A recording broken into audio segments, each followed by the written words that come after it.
We have some new information on the aftermath of Tropical Storm Isaias. Eversource has restored all of the outages, but it still finds itself defending its response to the storm. Today, in fact, UConn took some of the blame. That's because Eversource bases its response from forecasts by the engineering school at UConn. Channel 3 Eyewitness News reporter Mike Savino is live right now. He is in Berlin with more details on the latest form of criticism they may be facing. Mike? Yes, and Mark, as you mentioned, UConn taking a little bit of the heat, saying that their forecasts, their projections for the damage were off. But lawmakers say that doesn't really answer all of their questions. They also say this has nothing to do with Eversource's response in the days after Isaias. So even a 5 mile per hour difference in wind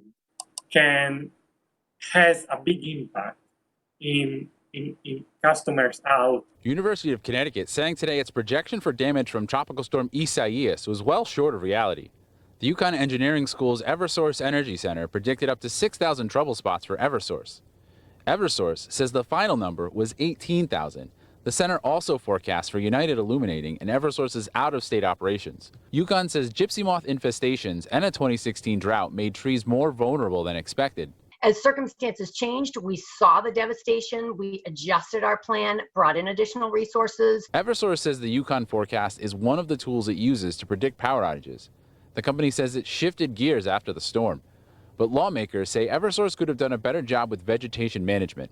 The company has sought rate hikes in recent years for tree cutting, and UConn urged Eversource to make that a priority. We've been talking about trees for many, many years, long before my short tenure in the legislature. Lawmakers also remain critical of Eversource's response in the days after Isaias. Power was not substantially restored until Tuesday, a week after the storm. That's what people care about. We understand it's a wind event. We understand some trees went down.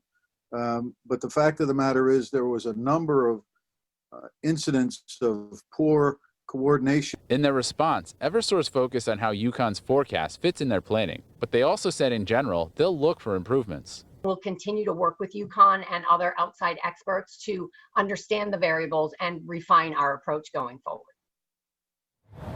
Now, we reached out to UI for a comment, but we got no response.